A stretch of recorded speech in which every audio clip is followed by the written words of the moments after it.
여러분을 말씀으로 다시 만나 뵙게 되어 참으로 기쁘게 생각합니다. 사실은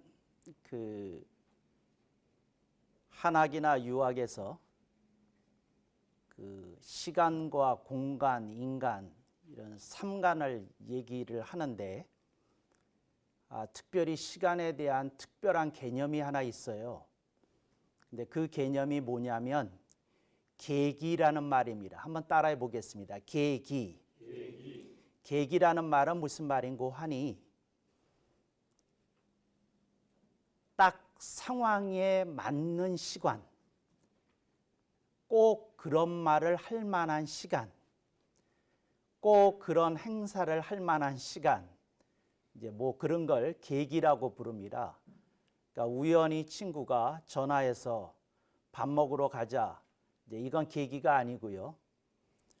어떤 것이 딱 내가 어떤 사람에게 해주고 싶은 말이 있는데, 근데 그 사람에게 어떻게 받아들여질지 몰라서 망설일 때가 있었는데 1년 묵히고 2년 묵히고 3년 묵혔다가 어느 날 그 말을 해도 좋을 때가 딱 찾아왔어요. 이제 그럴 때 계기다. 이제 이걸 여러분들이 기억해 주셨으면 좋겠습니다. 제가 최근에 6월 달에 이제 한 번은 저희 선친의 추모 예식에 여러분을 이제 일부 회원들을 모시게 되었는데요. 그것도 마침 6월 23일 저희 선친의 생일이 저희 CBMC 강서지회 바이블 아카데미가 모이는 날이어서 초청을 했지, 그러지 않았으면 초청하는 일 없었을 겁니다. 또 오늘 이어서 6월 30일 오늘이 화요일이기 때문에 계기가 되어서 여러분에게 말씀을 나누고 싶다고 제가 자청했습니다. 이거 꽤 주제 넘은 일인데 제가 달력을 검색해 봤더니 6월 30일이 다시 걸리려고 그러면 2026년까지 기다려야 하더라고요. 그래서 6년 기다리느니 금년에 좀 제가 전해야 될 말이 있습니다. 그래서 이제 오늘 6월 30일의 의미는 무엇인가? 근데 여기서 한 가지 짚고 넘어가야 될 게 있습니다. 6월이라는 말, 이거 현대어입니다. 근데 6월을 6월이라고 발음하는 건 고어입니다. 그러니까 이제 아이들이 6월이라고 발음할 때 자꾸 6월이라고 고쳐주는 분이 계세요. 근데 6월은 고어이고 이제 6월이 현대적 개념에 더 맞는 말이다. 근데 저는 오늘 6월이라고도 그럴 거고 6월이라고도 그럴 것이니까 여러분들이 알아두시면 좋겠습니다. 6월 30일의 의미에 대해서 배우기 전에 여러분들이 그 한학에 대해서 조금만 생각하는 시간을 잠시 갖도록 그렇게 하겠습니다. 그래서 한학이라고 하는 것은 한문학이 아닙니다. 그러니까 문학으로서 혹은 문자로서 전통 고소에 기반한 그 어떤 세계를 펼쳐 보이는 것은 한문학입니다.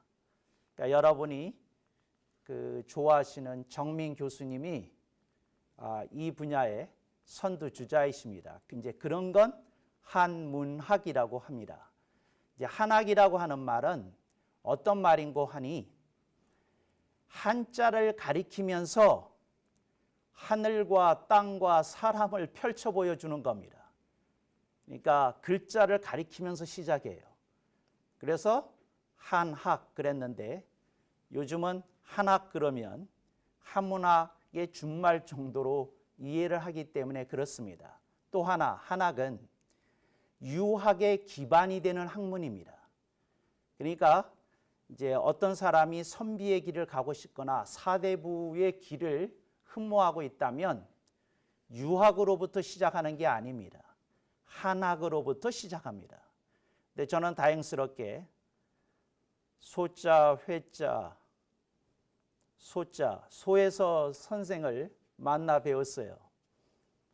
저를 낳아주신 저희 어머님이 제가 1학년 1학기 마치고 제 곁에서 영원히 떠나셨어요.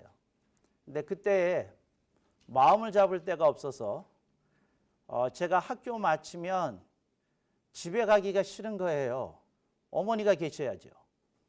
누나는 계셨는데 그래서 뭘 했는고 하니 학교 앞에 있는 복덕방에 가서 할아버지들이 장기 드는 걸 옆에서 이렇게 지켜보았습니다. 근데 제가 영특하잖아요. 전혀 에코가 없어요. 일주일 만에 장기 두는 법을 알겠더라고요. 이렇게 옆에서 묻고 해서 했더니 거기 계시던 어떤 어르신 한 분이 요놈 봐라. 그냥 보는 게 아니네. 눈빛을 보고. 가는 길을 안 해? 그리고 나랑 한판 두자. 그리고 시작이 된 것이 이제 한학을 제가 입문하게 된 계기였고 소에서 선생님을 만나게 된 계기였다. 그걸 말씀드리고 싶습니다. 성구 하나를 읽지 않고 시작하면 바이블 아카데미가 안 되니까 성경 한 구절 이제 여러분들이 검색해서 찾으실 수 있으면 같이 읽겠고 이제 아니면 제가 읽어드리겠습니다. 성구는 신명기 11장 12절입니다. 오늘의 주제 성구입니다. 신명기 11장 12절 찾으셨습니까? 네, 시작하면 같이 봉독하겠습니다. 시작. 내 하나님 야훼께서 돌보시는 땅이라 세초부터 세말까지 내 하나님 야훼의 눈이 항상 그 위에 있느니라. 이거 신년의 설교로서 많이 나오는 말인데 제가 두 글자를 여러분 앞에 이렇게 소개시켜 드리려고 그래요. 첫째는 해라는 말입니다. 이제 해라는 말인데 한자어로는 연이라고 그러죠. 해. 한번 해보겠습니다. 해, 년. 그리고 두 번째 글자가 있는데 설이라는 단어입니다. 설날 할 때 설입니다. 설, 새. 그런데 해의 뜻은 그래 1년 2년 하는 거지 이건 아는데 설날에 설이 뭐냐고 물어보면 이거 아는 분 많지 않아요. 그래서 혹시 아십니까? 설날에 설이 무엇을 의미하는지 이제 이걸 알게 되면 이제 비로소 뭐가 열려지는 겁니까? 한학의 세계가 열려지는 겁니다. 그래서 처음에 서당학에 가게 되면 가장 일찍 배우는 단어 중에 하나가 해년자이고 설세자입니다. 너희들이 이제 이 조물아기들이 글을 배우러 왔구나. 그러면서 이제 가르쳐 주시는 건데 그러면 해는 무엇을 뜻하는고 하니 물리학적 시간을 의미합니다. 따라해 보겠습니다. 물리학적 시간. 이건 해라고 부릅니다. 그러니까 물리학적 시간은 모든 사람에게 공통된 겁니다. 그렇잖아요. 그러니까 1년이 돌아가는 태양의 길이가 어떤 사람에게 길고 어떤 사람에게 짧을 수 없잖아요. 그러니까 똑같습니다. 이거 물리학적 시간입니다. 그런데 이 한학이 무서운 건 이제 이거 가지고는 안 되겠다고 생각을 한 거예요. 인생을 살아보니까 어떤 사람이 어려움을 겪게 되면 그 날들이 길게 느껴집니까? 짧게 느껴집니까? 되게 길게 느껴지고 또 시간이 빨리 가는 것처럼 느껴집니까? 굉장히 더디 가는 것처럼 느껴집니까? 더디 가는 것처럼 느껴집니다. 그래서 사람이 받아들이고 느끼는 시간을 따로 설명하려고 하는데 그걸 이렇게 표현합니다. 따라하십니다. 생물학적 시간.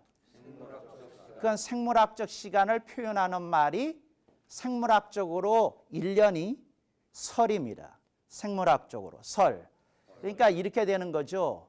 어떤 사람이 똑같이 한 해를 사는데 그 사람이 인생에서 겪고 느끼고 배우고 뭐 터득하고 하는 거는 다른 세계가 될 수 있다는 거죠. 그래서 연초라는 말 쓰면 되는데 세초라는 말을 쓰는 건 인생에서 앞으로 무엇을 겪든지 간에 깊이를 얻도록 하거라 하는 뜻이 이 세자 속에 담겨져 있습니다. 그래서 해설인 거예요. 그래서 알았어요. 설날은 무슨 날입니까? 그걸 시작하는 날입니다. 그걸 시작하는 날. 그랬더니 1월 1일이 뭐죠? 설날이 되는 거죠. 오케이. 그러면 12월 31일은 뭐라고 그러는지 아십니까? 설밋이라고 부릅니다. 설밋. 12월 31일은 이제 용어 정리를 하고 시작합니다. 설날에서 설밋까지, 세초에서 새말까지. 그래서 시간을 끊습니다. 그래서 1월 1일을 다른 말로 음력 용어로 뭐라고 부르는지 아시죠? 따라하겠습니다. 정월초하루. 정월초하루. 그 다음에 12월 31일을 뭐라고 그러는지 아시죠? 섣달 금음날. 시작. 섣달 금음날. 물론 음력 용어이긴 하지만 이제 양력에 써도 무방합니다. 섣달 금음날. 금음날이라고 하는 말의 뜻은 이제 우선 달하고 관련이 있지만 그런 거 다 생략하고 끝날이라는 의미가 있습니다. 그래서 금음날 뭐라고요? 끝날이라는 뜻이 있다. 그래서 정월 초하루에서 언제까지?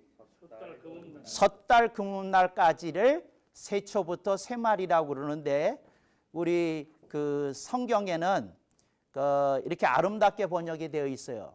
그래서 이 그 개역 성경을 번역했던 분이 이 중국어를 먼저 배우고 그 한국어를 배워가지고 굉장히 깊이가 있습니다. 그래서 연초부터 연말 그러면 뭐가 됐을 뻔했습니까? 물리학적 시간이 될 뻔했는데 이제 생물학적 시간이 되었다. 이제 이걸 보면서 늙는 거죠. 그러면서 서당에서 훈장님이 한 말씀하고 시작합니다.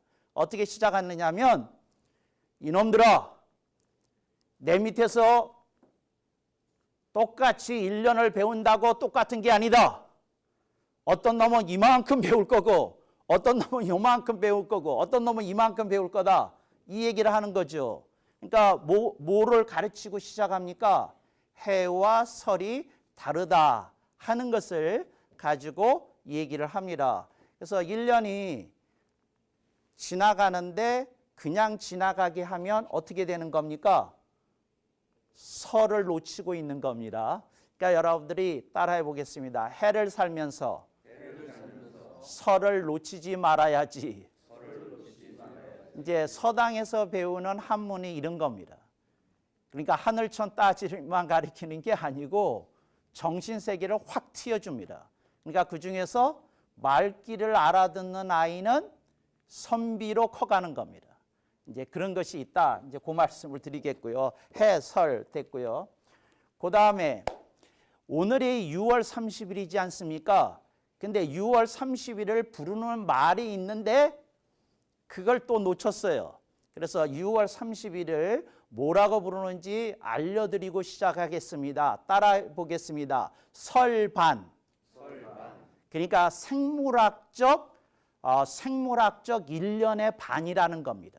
이제 설이 생물학적 시간이라는 건 아셨으니까 반. 그러니까 설반이라고 그러니까 한자어로는 어떻게 쓰겠습니까? 세반이라고 씁니다. 따라합시다. 세반. 세반. 그러니까 여러분들이 아셨어요. 야, 그렇구나. 그런데 지금 한학이 무너지니까 세반이라는 용어가 사라졌어요. 그러니까 서원에서 가리키는 용어인데 사라졌어요. 그러니까 이게 참 안타까운 거죠. 그래서 여러분들이 6월 30일을 도대체 몇 번 지나신 겁니까? 그런데 만약 오늘 처음 설반을 배우시면 까딱 잘못했으면 2026년까지 기다릴 뻔했는데 오늘 일찍 배우는 겁니다. 그러면 설반이니까 어떤 날입니까? 한 해의 반이 되는 6개월을 마감치는 날이 설반입니다. 오케이, 아셨어요. 그러면 설날은 어떤 날입니까? 한 해를 설을 시작하는 날, 생물학적 시간을 시작하는 날. 깊이를 얻겠다고 시간을 생각하면서 시작하는 날, 이제 설날이 되죠. 그랬더니 우리 영민하신 오성민 총무님이 질문하시는 거예요. 뭐라고 질문하시느냐면, 그러면 목사님 7월 1일에 이름도 혹시 있습니까? 있습니다. 그래서 7월 1일에 이름을 배워보도록 하겠습니다. 자, 7월 1일에 이름이 뭐가 생각나시는 게 있나요? 7월 1일에 이름이 설간입니다. 따라해 보겠습니다. 설간. 한자로는 가운데 중자를 씁니다. 그래서 세중이라고 씁니다. 따라해 보겠습니다. 세중. 그래서 설간이라고 그럽니다. 그러면 설간은 이름이 당연히 있겠죠? 네, 조신행 부회장님이 대답하실 것 같아요. 맞습니다. 따라해 보십니다. 회장님만. 두 번째 설날. 두 번째 설날입니다. 그러니까 이게 두 번째 설날이에요. 근데 우리가 지금 잃어버리고 있는 게 뭐예요? 두 번째 설날을 잃어버리고 사는 거예요. 그러면 두 번째 설날은 회장님, 임영철 회장님, 당연히 설날에 가졌던 다짐을 다시 한번 갖는 겁니다. 설날에 한 해를 시작하면서 기획이 있잖아요. 무슨 꿈도 있고 그림도 있고 뭐가 있잖아요. 근데 6개월 살았잖아요. 많이 뒤숭숭해지기도 하고 흐트러지기도 하고 꼬이기도 하고 뭐 잘된 것도 있고 뭐 이러잖아요. 근데 다시 한번 추스려서 그 6개월의 시간을 잘 보내야지 하는 날이 뭐라고요?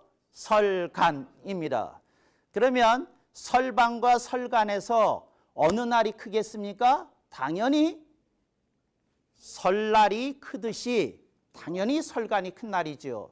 그래서 오늘 제가 강의하기가 참 좋다고 생각을 한 거는 뭐냐면, 여러분들이 내일 설간 행사를 집에서 좀 가지셨으면, 그래서 선비들은 어떻게 하셨느냐 하면 설간에 가족들이 모여서 식사를 합니다. 그리고 식사를 하면서 자 보자, 어느새 6개월이 지났다, 이제 아직 우리에게 6개월이 남았다, 좀 반성도 하고 좀 다짐도 하고 좀 그런 시간을 갖자, 으쌰으쌰하는 시간을 갖자.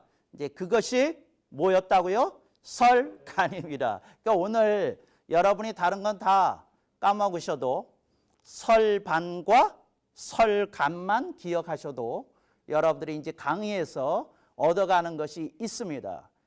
제가 안타깝게 생각하는 건 뭐냐면, 그 한국의 기독교는 전통 문화를 너무 무시했어요.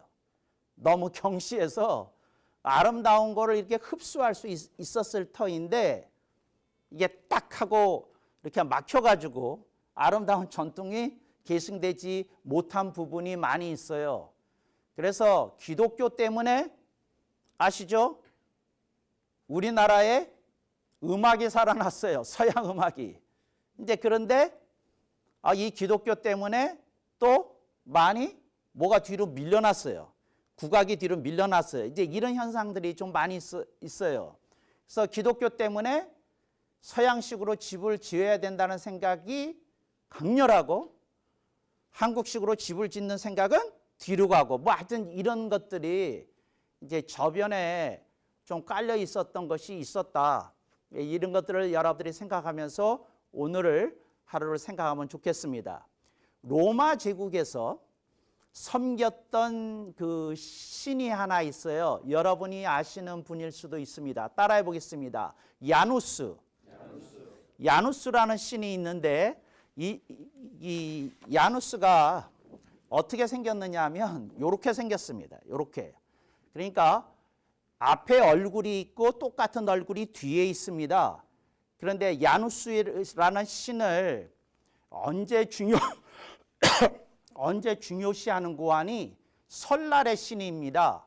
그러니까 뭐냐면 요 앞을 바라보고 있는, 이 앞을 바라보고 있는 반쪽 얼굴은 미래를 내다보는 겁니다. 그 다음에 이 뒤쪽에 있는 얼굴은 어디를 내다보는 겁니까? 과거를 이제 돌아보는 겁니다. 그래서 야누스를 보면서 그 이 야누스의 그 신상을 그 로마 제국에서는 각종 문이나 방문이나 게이트나 도어 같은 데다가 이렇게 붙여놨어요. 그게 뭐냐면 문 바깥으로 나가면 어디로 가는 겁니까? 미래로. 그러니까 문 안으로 들어오면 무슨 생각을 하는 거예요? 과거를 좀 돌아보라는 의미가 이렇게 문간마다 이제 우리식으로 말하면 남대문 같은 데도 붙여놓고 방문에도 붙여놓고 이제 이랬다는 겁니다. 그러면 여기서 나오는 개념이 뭘까요? 여기서 나오는 개념이 자 보겠습니다. 과거를 보라. 과거는 뭐가 되겠습니까? 회고. 미래를 보라. 그게 뭐가 되겠습니까? 전망. 이렇게 되는 겁니다. 회고를 뭐라고 하는 거 하니? 회고를 그 우리나라 말로 뭐라고 그러는 거 하니? 따라해 보겠습니다. 돌아보기. 그 다음에 전망을 토박이 말로 뭐라고 그러는 거 하니? 내다보기라고 그럽니다. 따라해 보겠습니다. 내다보기. 그러면 로마 제국이 위대해지게 된 것 중에 하나는 야누스 사상이 들어와서인 것도 있습니다. 그러니까 무슨 말이냐면 늘 과거를 돌아보고 그 다음에 늘 뭐로 가야 되는 겁니까? 미래를 향해서 가야 되고 이제 그래서 두 가지 개념이 늘 살아 있었는데 그게 뭐라고요? 회고와 전망입니다. 따라해 보겠습니다. 회고와 전망. 그러면 감사합니다. 6월 30일은 무슨 날이 되겠습니까? 회고의 날. 그 다음에 7월 1일은 무슨 날이 되겠습니까? 전망의 날이 됐죠. 그러니까 이것만 생각해도 뭘 얻는 겁니까? 계기가 되는 겁니다. 날짜의 의미를 놓치지 않고 살아가는 겁니다. 이게 계기가 살아나는 거죠. 그래서 6월 30일 뭐 한다고요? 회고. 7월 1일 뭐 한다고요? 전망하고. 내다보기와 돌아보기와 내다보기를 하는 그러한 것이 이제 선비들의 의식 속에 있었던 거죠. 그래서 여러분들이 오늘 내가 한번 그 1월 1일서부터 6월 30일까지 내가 어떻게 살았는지 우리 가족이 어떻게 지냈는지 좀 돌아봐야 되겠다. 돌아보는데 어떤 의미로 돌아보나요? 생물학적 시간의 의미로 돌아보는 겁니다. 뭘 얻었는지, 뭘 깨달았는지, 뭘 이렇게 형성이 됐는지를 내다보는 겁니다. 그러니까 그냥 어떤 사건별로 보는 게 아니라 그 내용을 조금 깊게 보는 겁니다. 나한테 어떤 영향을 줬고 내가 뭐를 터득한 바가 있고 뭐 이런 거를 보는 거죠. 그래서 그렇게 보라고 설반이 있고 설간이 있는 거다. 오케이. 그 말씀을 드렸고 그랬더니 여기서 이제 질문이 생기게 되는 것이 있는데 그게 뭐냐면 선비들은 뭐를 그 회고했느냐는 겁니다. 선비들은 제가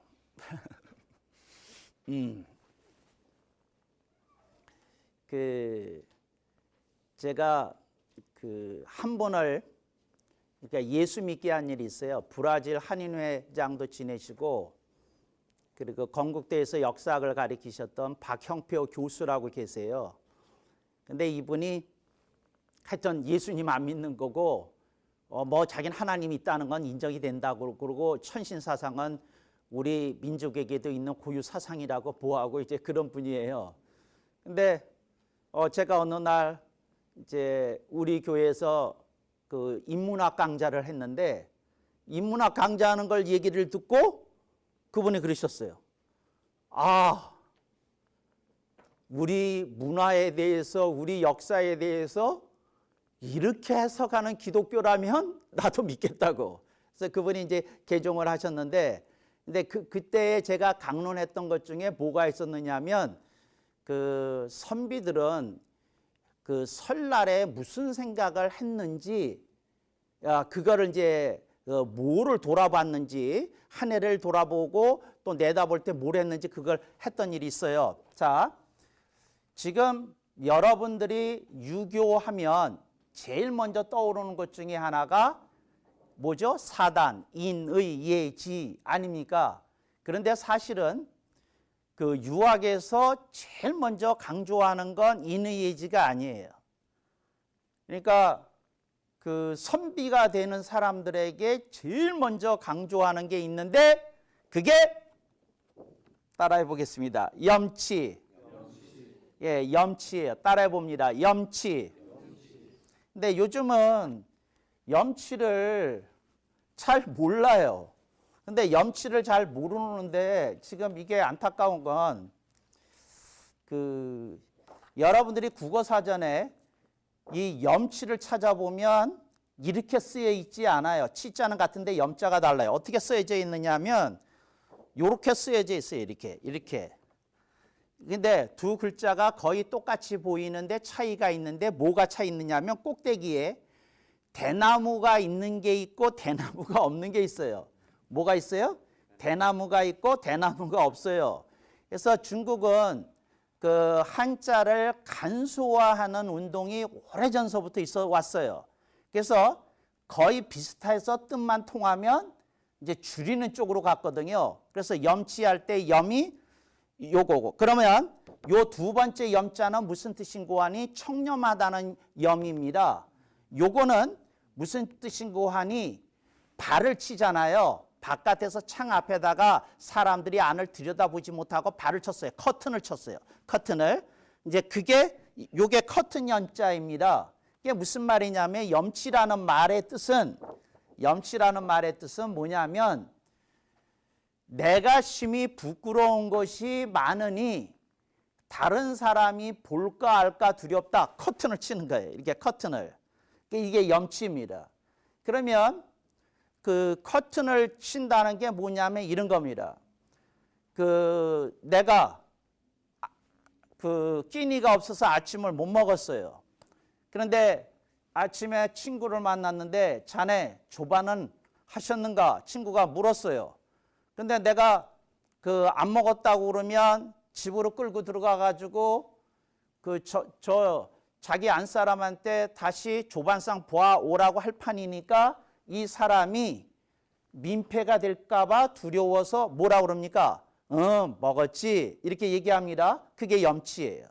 그러니까 염치라는 건 자기의 위세를 가장하려는 게 아니고 다른 사람에게 피해가 되지 않으면서 자기의 부족함을 인식하고 살아가는 게 염치입니다. 그래서 염치 따라합니다. 염치.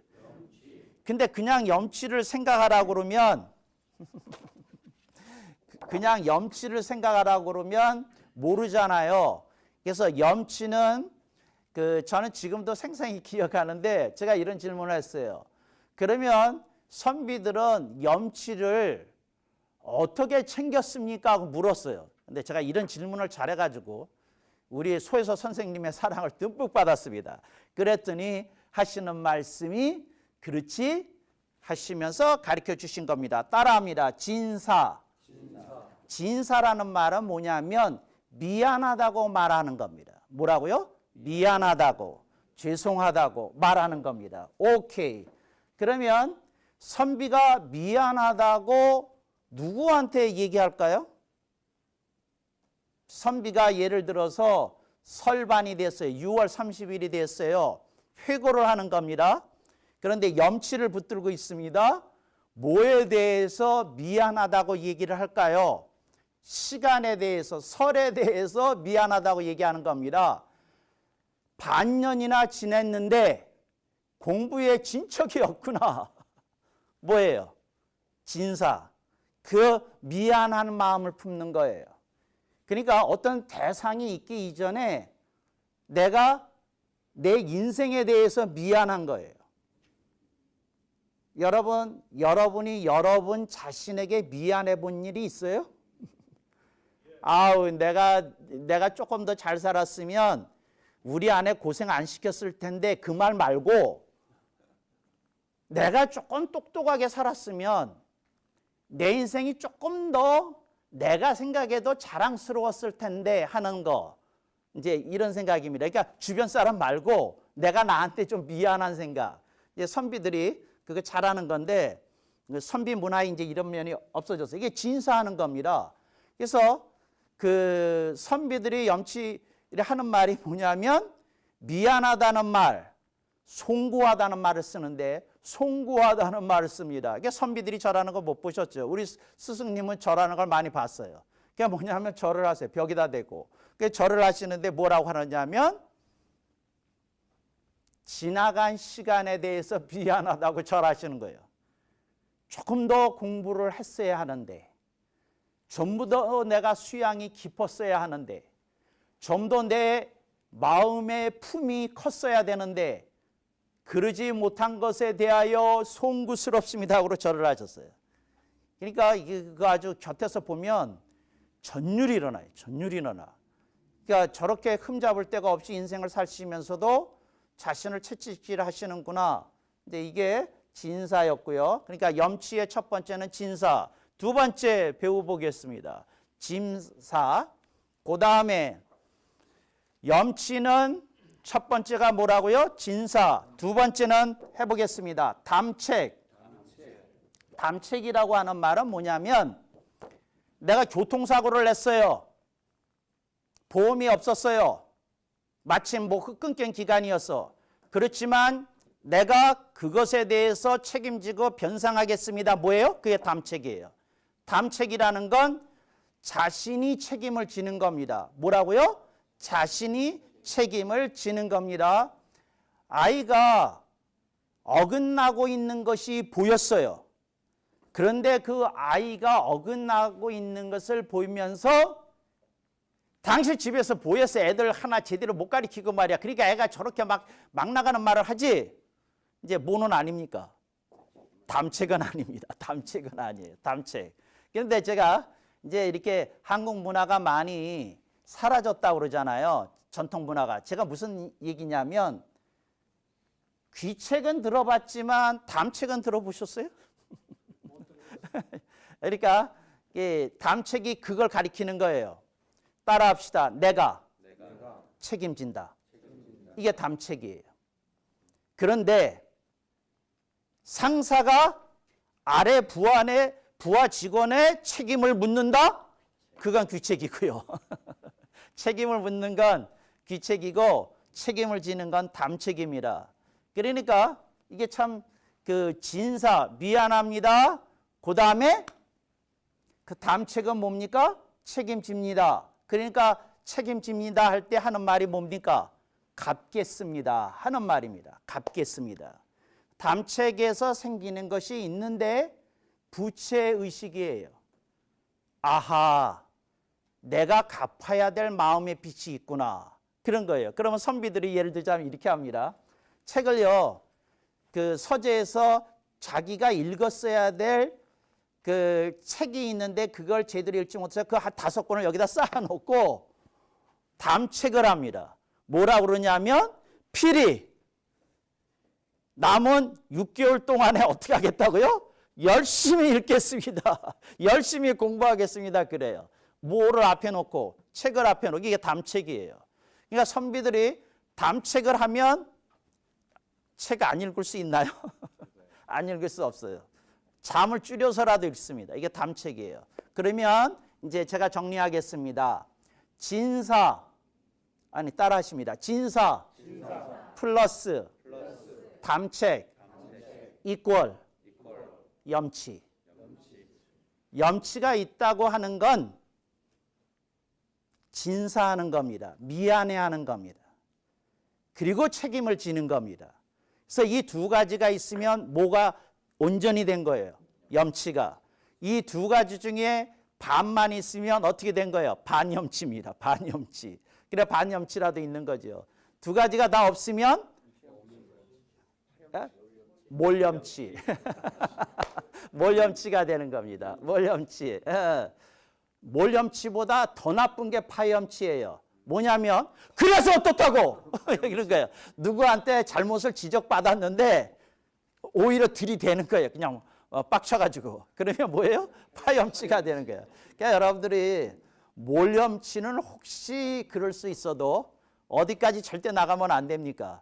파염치까지 나가시면 안 됩니다. 그 다음에 이제 과거에 대해서 배웠으니까 뭐가 있겠어요? 전망, 미래를 내다보겠죠. 그러면 선비들은 미래를 내다볼 때 뭘 가지고 그 미래를 내다보는 자세를 뭐라고 가르쳤느냐? 요건 가끔씩 나오는 단어이긴 하지만 그 뜻을 정확히 풀이하면서 알려져 있지는 않아요. 한번 읽어보겠습니다. 시작. 신도. 신이라고 하는 말은 여러분들은 신중하다고 할 때에 만나보셨어요. 신중하다, 신. 그 다음에 독은 홀로독입니다. 요게 뭐냐면 이제 신독을 토박이 말로 뭐라고 부르는지를 알려드리겠습니다. 따라합시다. 신독, 홀로삼감. 혼자 있을 때 조심하는 겁니다. 혼자 있을 때 음란물 보지 않고 혼자 있을 때 그 게임에 빠져들지 않고 혼자 있을 때 공상에 빠져들지 않고 그걸 뭐라 그럽니까? 신독이에요. 그래서 선비들은 혼자 있을 때도 의관을 정지하고 앉았어요. 의관을 정지하고. 근데 왜 의관을 정지하고 앉았었냐면 남이 안 볼 때 잘하는 사람이 남이 볼 때 더 잘한다.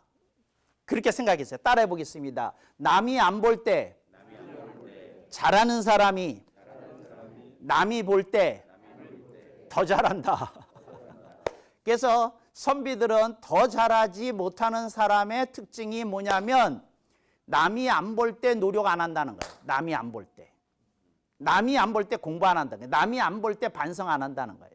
남이 안 볼 때 기획 안 한다는 거예요. 남이 볼 때 하지. 남이 볼 때가 무슨 뜻일까요? 한번 맞춰주세요. 남이 볼 때라는 말이 무슨 뜻일까요? 남이 볼 때라는 말이 근무할 때입니다. 근무할 때. 직장에서 근무할 때는 누구든지 잘할 수 있어요. 그러나 진짜 총무님 잘하는 사람은 근무 전에 나오죠. 근무 후에 뒷정리하죠. 뭐가 차이가 있나요? 근무 시간 외 시간의 차이가 있어요. 근무 시간 외에. 근무 시간 외에. 그러니까 여러분들이 그 회사에 있을 동안에만 잘하면 그 기업 위험합니다. 집에 있을 때 뭐 하는지가 승부를 결정져요.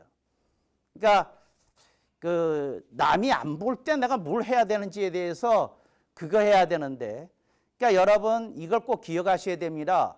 주어진 일을 잘하는 건 어지간하면 잘합니다.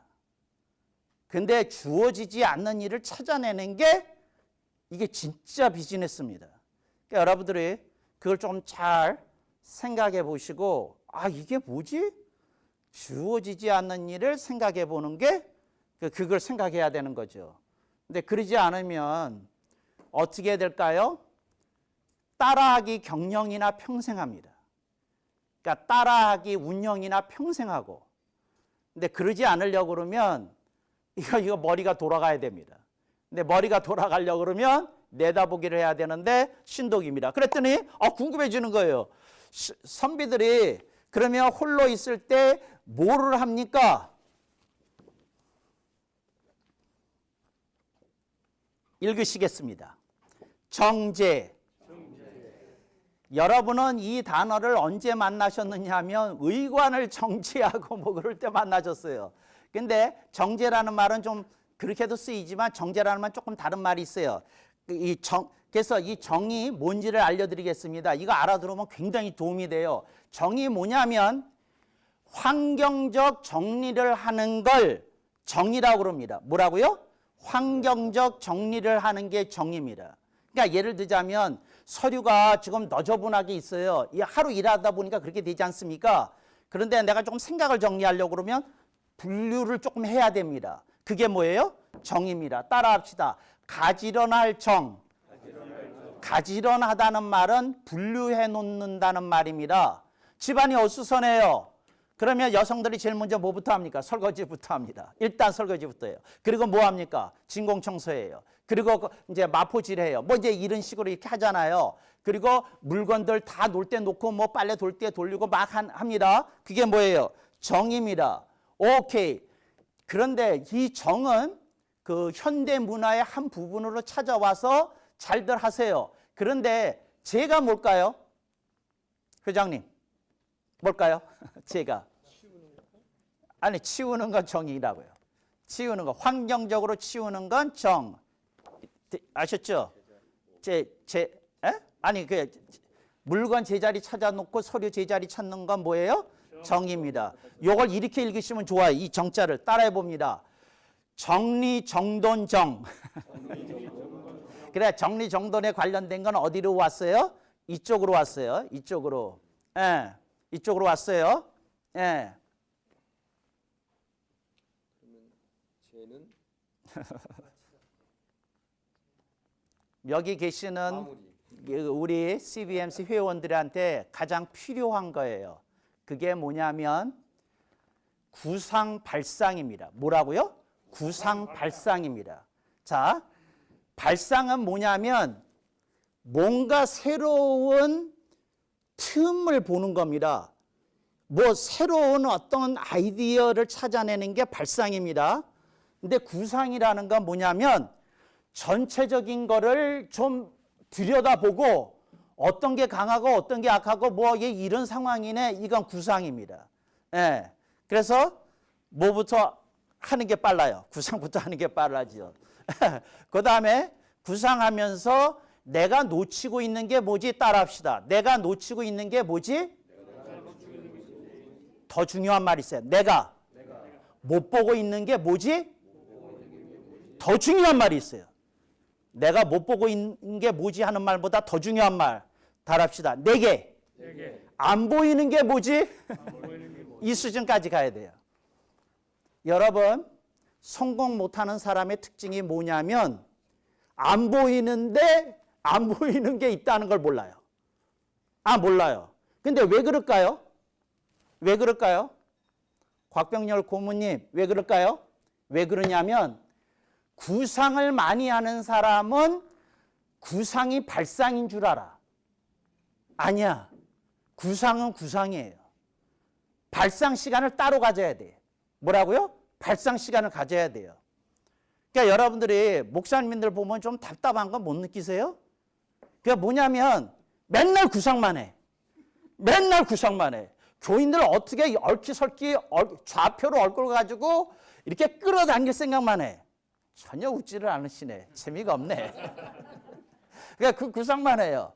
그 참신하다, 혁신적이다, 뭐 새롭다고 느낄 만한 게 별로 없어. 근데 이제서야 코로나가 터지니까 뭐 참신한 건 내오래. 아니 그런 상태에서 뭐가 나오겠어요? 안 나와요. 근데 하여튼 구상을 많이 하는 사람들의 특징이 뭐냐면 발상이라는 새로운 영역이 있는 걸 몰라요. 몰라요. 이게 몰라. 로마가 망한 이유 중에 하나가 발상이 안 됐어요. 발상이. 어떤 발상이 안 됐느냐면 북쪽을 확 밀어버려야 되겠다는 생각이 안 떠올랐어요. 왜 그럴까요? 경제적 가치가 없거든.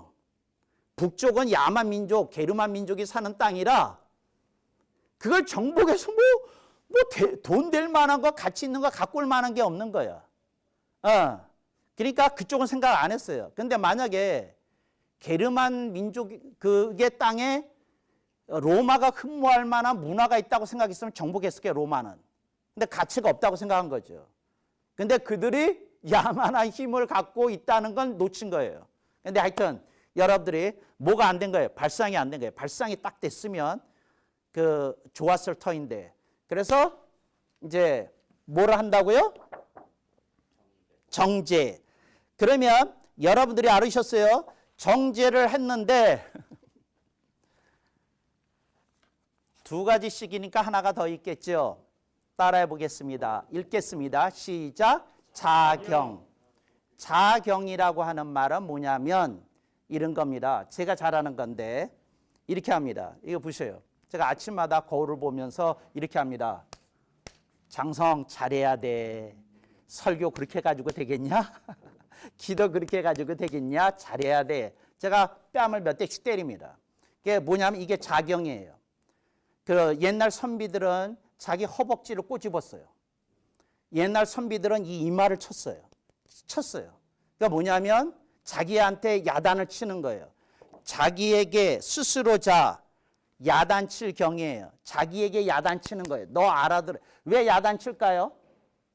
사람의 습관이라는 건 여간에서 변화되는 게 아니기 때문에 야단을 치는 거예요. 그래서 스스로에게 알아듣도록 꼭 그렇게 살라고 야단치는 걸 자경이라고 그래요. 그래서 그렇게 쓴 글을 자경문이라고 그럽니다. 자경. 뭐라고요? 자경. 오케이. 자경이에요. 그러면 이 자경을 할 때에 자기가 정제해서 얻은 걸 가지고 쭉 쓰는 겁니다. 아, 나는 책을 조금 읽어야 되는데 어떤 분의 주석해 놓은 책을 좀 읽어야 되겠고, 요거는 저 강진에 있는 선비에게다 편지를 써서 좀 질문을 해야 되겠고, 이런 걸 쭉 자기가 게으르고 미뤄뒀던 것들을 뭐라고요? 근데 핵심적인 거, 아니 자질구레한 거 말고 다음 주에는 필히 사우나 가야지 뭐 그런 거 말고 중요한 거 이렇게 딱 쓰는 걸 자경이라고 그럽니다. 그래서 자기 자신이 꼭 해야 되는데 자기 자신이 안 하고 있는 거 그래요. 그런데 여러분 이거 아십니까? 몰라서 못하는 경우보다 의식하고 있는데 왠지 몸이 안 움직여져서 못하는 일들이 많을까요, 적을까요? 많아요. 그게 자경이에요. 그러니까 자경이 왜 필요하냐면 습관이 그렇게 돼 있는 사람은 많이 안 그래도 되는데 선비들이 한 번씩 자경을 했다는 거죠. 그래서 여러분들이 스스로 자경문을 쓰도록 저는 여러분을 격려합니다. 응원하고. 아멘이 없네요. 그래서 그럼 두 가지죠. 자, 따라해 보겠습니다. 정제 플러스 자경 이꼴 신도.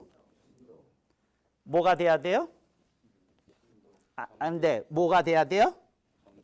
정제 플러스 자경 이꼴 신도. 이제 이게 돼야 되는 거죠. 선비들이요, 엄청난 시스템을 갖고 있었어요. 근데 그 시스템을 우리가 많이 놓치고 있는데 그거 배우면 굉장히 좋지 않을까. 이제 뭐 그런 어마어마한 것도 있었다. 이제 이렇게 말씀을 드릴 수 있을 것 같아요. 그러면 이런 걸 통해서 우리가 오늘 배우는데 뭐를 한다고 그랬죠? 회고와 전망. 그랬잖아요. 회고와 전망. 그런데 용어를 하나 이제 배우고 넘어가야 될 것 같아요. 오케이. 회고를 영어로 한번 따라해 보겠어요. 트라고 그러시면 안 되고 T 발음을 현대 영어에선 CH 발음으로 합니다.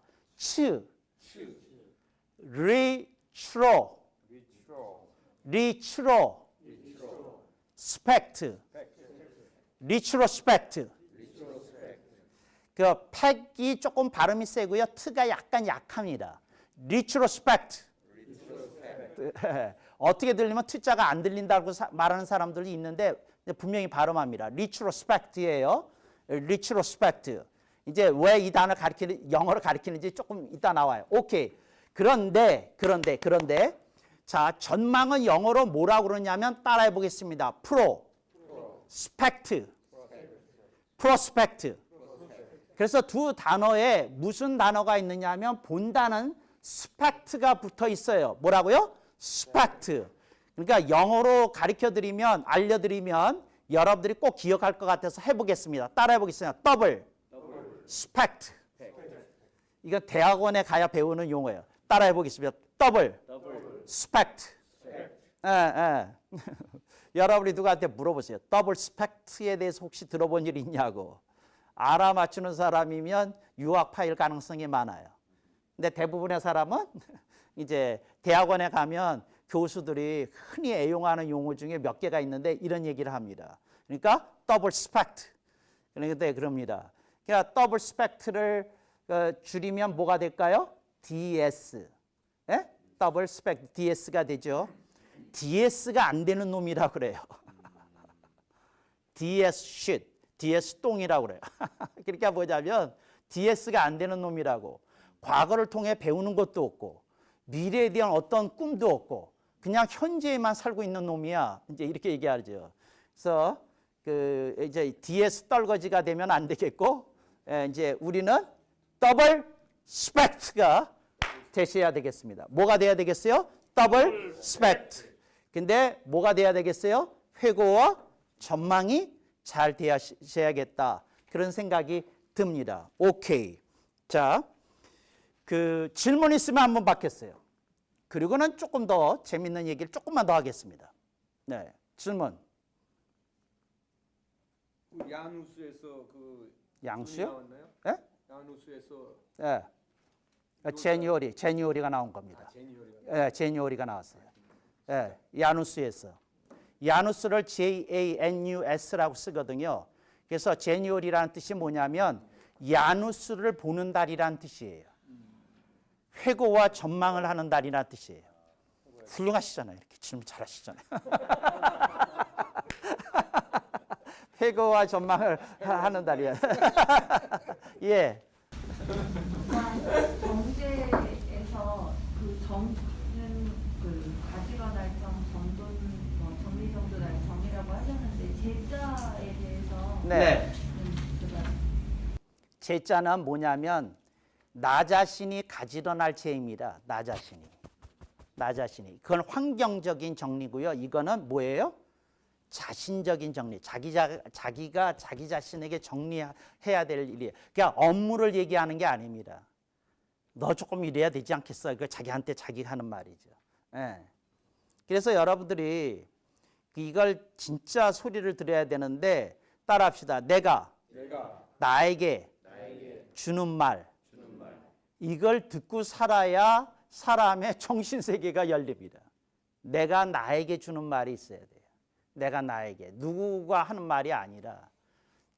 그거 하지 않으면, 인생 이렇게 좀, 이렇게 품이 깊어지지 않아요. 품이 깊어지지 않아요. 오케이. 그랬더니 제가 이제 기대했던 질문 아무도 안 하시는데, 목사님 기독교적인, 따라해 보겠어요. 여러분이 이제 질문하시는 거예요. 목사님, 기독교적인 회고와 전망은 무엇입니까? 이렇게 물으셔야지.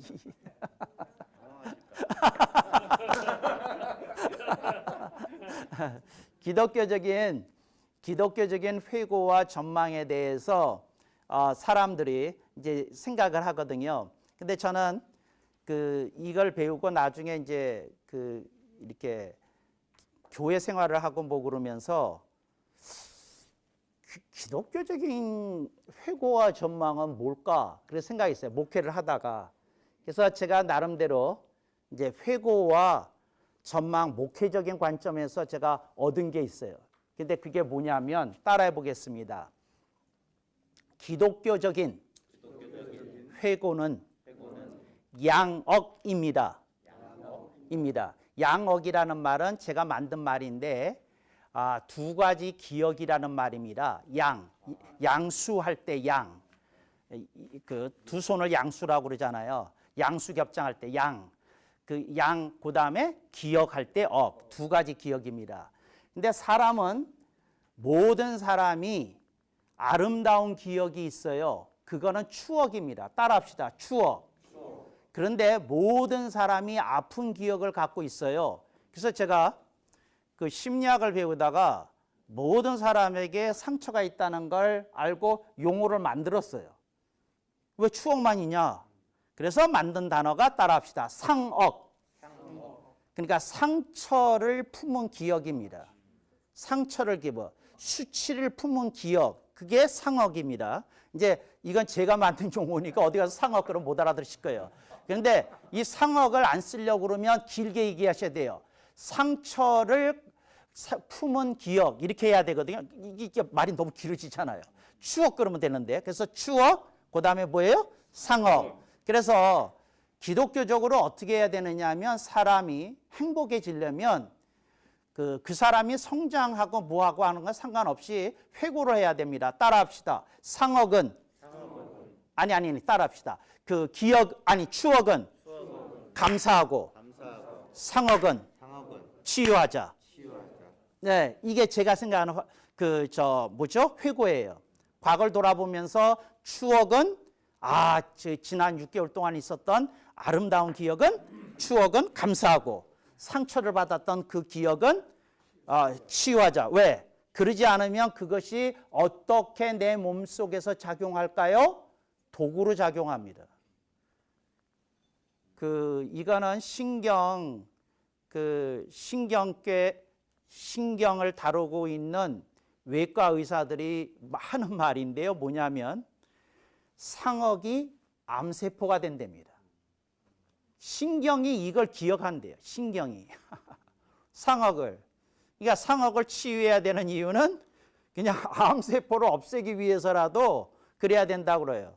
그래서 그 치유의 면역력이 강화되려고 그러면 이 사람이 깊게 상처를 받은 상억을 치유하면 살아난답니다. 회복의 DNA가. 이 회복력, 그러니까 면역력이라고도 하고 회복력이라고도 하는 이 두 가지 시스템이 제대로 작동이 된답니다. 뭘 해결하면? 상억을 하면. 그래서 모든 사람에게 수치스러운 기억이 있대요. 모든 사람에게 피해를 입었고 당했다는 기억이 있고 억울했다는 기억이 있대요. 모든 사람에게 아주 깊게 아파하는 기억이 있대요. 그 상억을 어떻게 해야 돼요? 치유해야 돼요. 이제 이게 기독교적인 그런 거죠. 오케이. 기독교적인 전망은 어떻게 할까요? 근데 이건 여러분 의견하고 좀 다를 수 있습니다. 따라합시다. 꿈과 비전. 꿈과 비전인데 뭐냐면 이게 기독교적인 용어인데 제가 이렇게 시스템화 시킨 게 아니고 기독교적인 개념으로 분명히 있는데 그런 거예요. 이제 이걸 어디서 얘기하냐면 출애굽기에서 가장 얘기를 잘합니다. 뭐냐면 하나님께서는 이 민족을 출애굽시켜서 가나안에 정착하시려고 하는 하나님의 그림이 있었어요. 그렇죠? 그게 비전입니다. 하나님의 그 비전은 뭐예요? 하나님의 비전은 뭐예요? 이 민족이 가나안으로 가서 가나안을 정복하고 하나님의 나라를 건설하는 걸 하나님 보고 싶은 뭐가 있었어요? 비전이 있었는데 출애굽한 이스라엘 민중에게는 꿈이 있었다는 거예요. 무슨 꿈? 지금 여기서 잘 사는 거. 그런 꿈이 있었다는 거예요. 그래서 신학적으로는 이렇게 얘기합니다. 꿈에서 따라합시다. 꿈에서 머무르지 말고 비전으로 넘어가라. 여러분, 교회의 설교가 꿈에 머무르면 안 됩니다. 그러니까 모든 사람이 원하는 그림이 꿈이에요. 그러니까 교회는 모든 사람이 원하는 꿈이 이루어지는 교회라는 말 하면 안 되는 거고 힘들어도 괴로워도 벅차도 하나님이 그대에게 안겨주신 비전을 향해 가라는 거. 그게 뭐라고요? 이제 성경이 주는 출애굽의 메시지입니다. 그래서 꿈을 X표 친 게 아니라 그렇게 시작했겠지만 거기에서 머무르지 말고 어디로 가야 돼요? 비전으로 넘어가야 된다. 그런데 잡아요. 사업을 하다 보면 어려워지면 안 되잖아요. 또 뭐 굉장히 괴로워지면 안 되잖아요. 그러니까 당연히 뭐는 이루어져야 돼요. 꿈은 이루어져야 되죠. 근데 거기에 머무르지 말고 더 가라는 건 뭐냐면 주님이 이런 말씀을 하신다는 거죠. 네 비즈니스가 왜 잘 돼야 되는지 나를 설득시켜봐라 하고 말씀하신다는 거죠. 그러니까 여러분들이 대답하셔야 돼. 네 비즈니스가 잘 돼야 되는 이유가 나한테 뭐니? 그걸 나를 설득시켜봐라. 우리가 그것에 대해서 주님이 talking about 하자고 부르실 수 있어요. 근데 우리는 기도를 하지만 우리가 붙들고 있고 우리가 간절히 원하는 그림, 꿈이 있기 때문에 기도를 하더라도 어디에 몰입될 가능성이 조금 많을까요? 꿈에. 그래서 지금 교회에서 이걸 대비시켜서 안 가르쳐요. 꿈과 비전이 다르다는 거. 그래서 성경이 무슨 얘기를 하느냐면 요셉이 애굽으로 팔려갔는데 팔려가기 직전에 요셉에게는 꿈이 있었다는 거죠.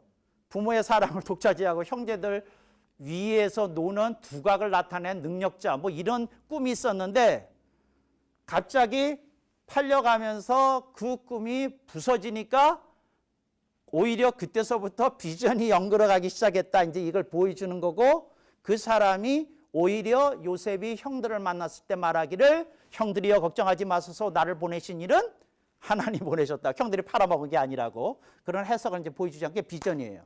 근데 여러분들이 꿈에서 머무르지 말고 비전으로 가야 되는데 지금 교회가 100명 정도 하자, 뭐 1000명 정도 하자, 어쩌자 이제 그렇다면 뭐일 가능성이 많을까요? 꿈일 가능성이 많죠. 그걸 부정하는 게 아니라 거기에 머무르지 말고 뭐 해야 되는데 대한 생각을 있어야 된다는 거죠. 그래서 제가 개인적으로 생각한 거는 이런 거예요. 뭐냐면 추억은 감사하고 상억은 치유하자. 꿈에 머무르지 말고 비전으로 넘어가자.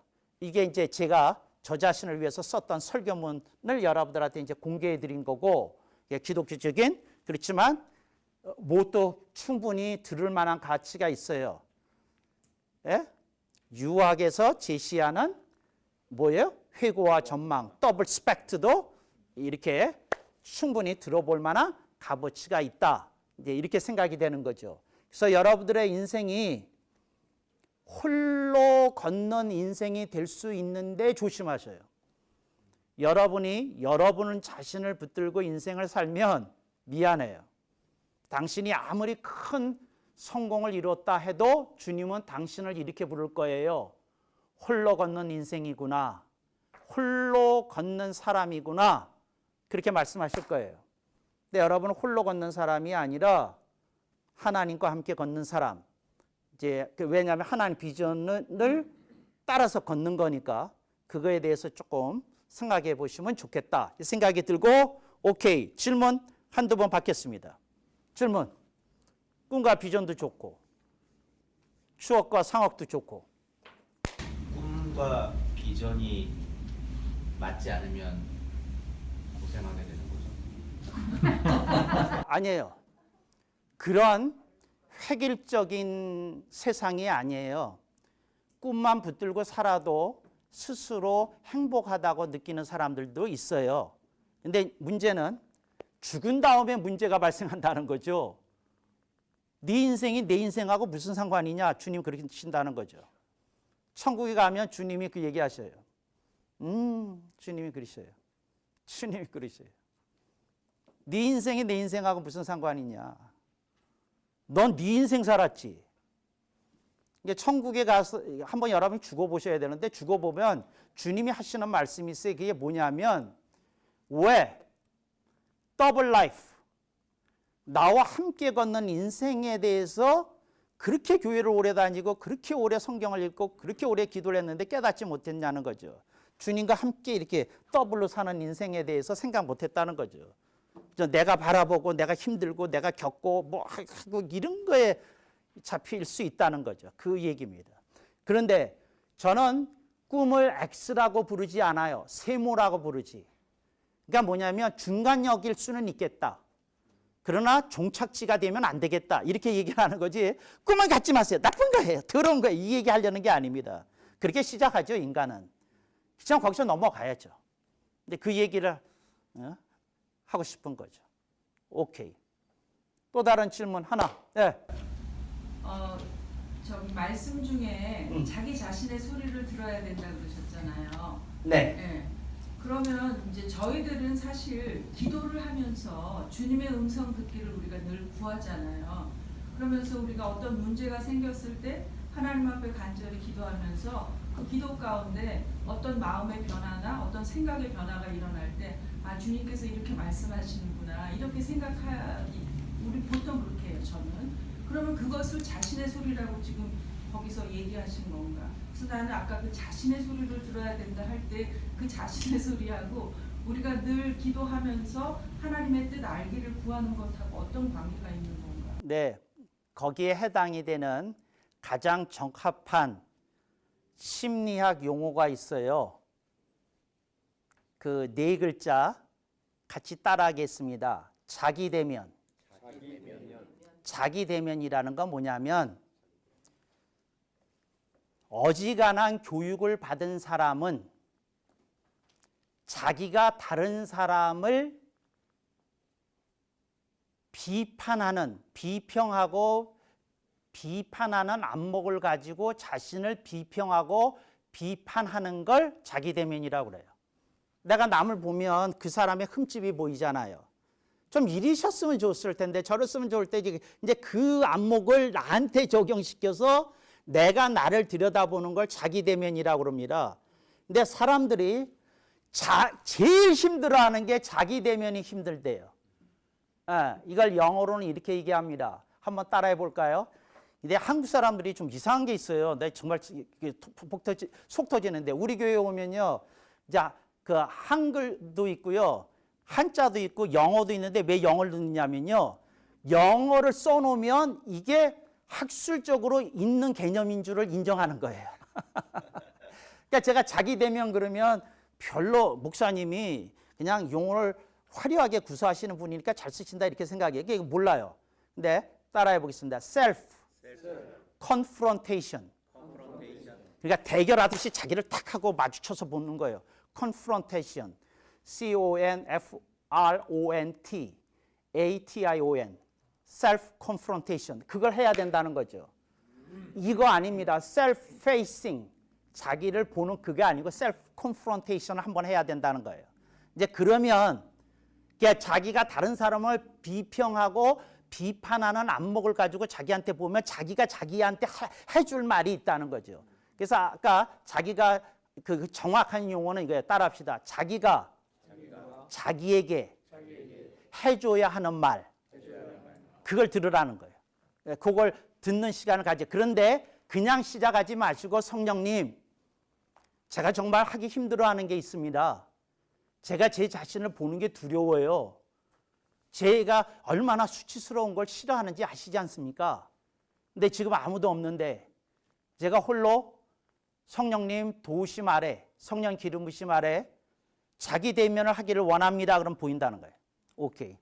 성령님 아래, 따라합시다. 성령님 아래 자기 대면을 합시다. 그걸 이제 말씀드리는 거죠. 그러면요, 뜨거운 눈물이 나요. 저 그래서 여러분, 몰라서 안 하는 것보다 자기 대면을 하기가 너무 힘들어서 안 하고 있는 게 있어요. 막연히 감으로 있었던 게 그렇게 하면 드러납니다. 그러면 아주 소중한 체험을 얻게 되지 않을까, 이제 이렇게 생각을 하는 것이지요. 오케이. 질문 하나 하시죠. 네. 질문 하나. 네. 가끔 이제 자기가 어떤 생각하지 못했던, 저 같으면 이제 평소대로 갔으면은 그냥 일상을 따라 갔을 텐데 전혀 생각하지 못했던 그런 아이디어라든가 생각이 떠오를 때가 있어요. 네, 그렇죠. 그런 것들을 발상으로 보면 되는 거예요. 발상이죠. 발상입니다. 그런데 따라합시다. 발상은 구상과 함께 작동해야 합니다. 그러니까 무슨 말이냐면 비현실적인 발상은 도움이 안 되거든요. 아니 그러니까 조금 너무, 그러니까 지금 달나라 가자. 지금 나는 달나라하고 아무 상관이 없는데 발상할 수는 있겠죠. 그러니까 조금 그 맥락에서 같이 가시면 좋겠고요. 그러니까 어떤 생각이 떠오를 때 일단 쓰는 게 중요합니다. 그리고 조금 들여다보고 기도하면 조금 연그러지지 않을까 이렇게 생각하는데, 제가 제일 가장 좋아하는 말은 이겁니다. 내가 못 봐야 하는데 못 보고 있는 게 뭐지 하는 생각을 해요. 내가 성경을 읽으면서 주로 그 생각을 합니다.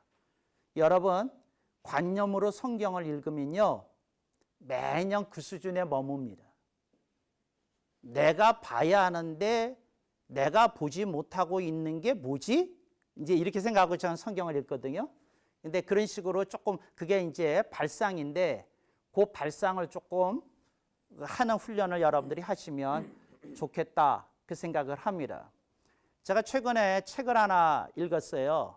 근데 이제 그 책 여러분이 읽기는 좀 쉽지 않은 책인데, 그 여러분들이 좀 읽으셨으면 하는 책이 하나 있어요. 경영자들이. 룬샷이라는 책이 있어요. 룬샷. 그러니까 발상하고 좀 관련된 거예요. 룬샷. 네, 영어로는 L-O-O-N, 한국말로 번역이 됐습니다. 룬샷으로. L-O-O-N-S-H-O-T. 룬샷. 그거 이렇게 한번 읽어보시면 좋지 않을까.